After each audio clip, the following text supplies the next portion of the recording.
I call this blue wave, and why.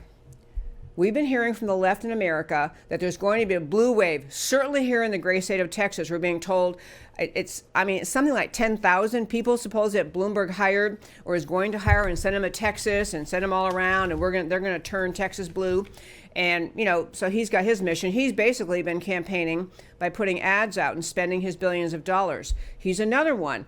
The core Democrat voter does not want an old white guy, a rich old white guy. And this is starting to be a stage full of rich old white guys. So the leadership is worried, the Democrat establishment is worried. But I really want to focus on today and closing out, and again next week. We keep hearing about this blue wave that is really going to happen this time, that America is loving the Democrat promises and they're loving the mission.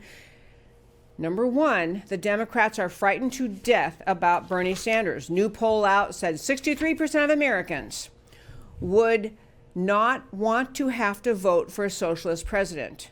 So Democrats hear that number, and that's alarming. I mean, that includes Republicans, but still, a lot of Democrats afraid to vote for a socialist. I'll tell you, in the polling they have, the polling is just killing them. About one little funny poll. So this coming Saturday in Nevada, Saturday, February 22nd, Nevada Democrat caucus happens. Sanders is at 35 points. Biden next highest at 14.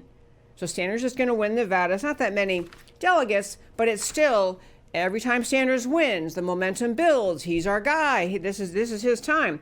The South Carolina Democrat primary comes out February 29th. In this one poll has Biden and Sanders tied. Another poll has Biden up by 2. But all these billionaires are nowhere to be seen.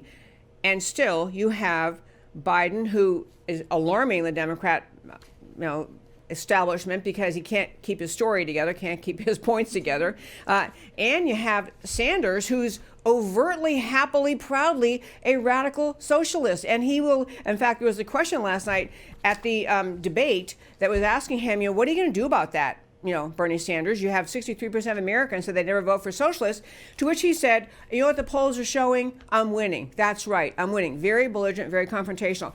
And I'll close out today's show by saying this about where we are. The Democrat Party has got to get around to deciding what it is they're willing to say they believe in.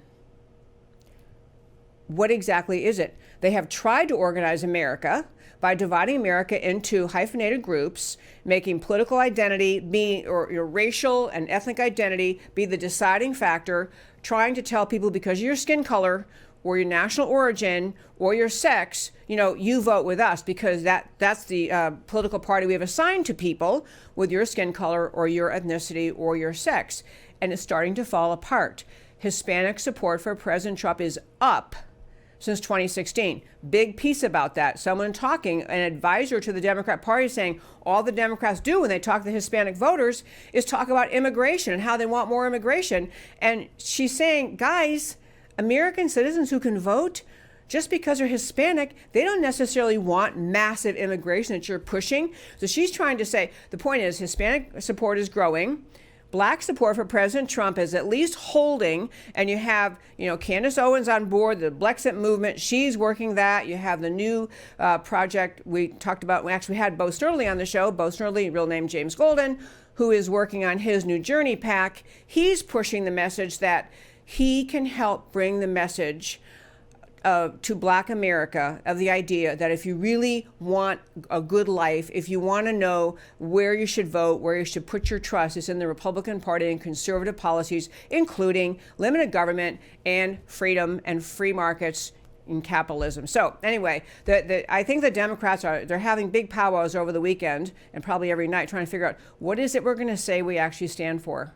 Because you can't stand for a skin color. You can't stand for a gender. You can't stand for you have to stand for ideas. They're saying Sanders is too far out there.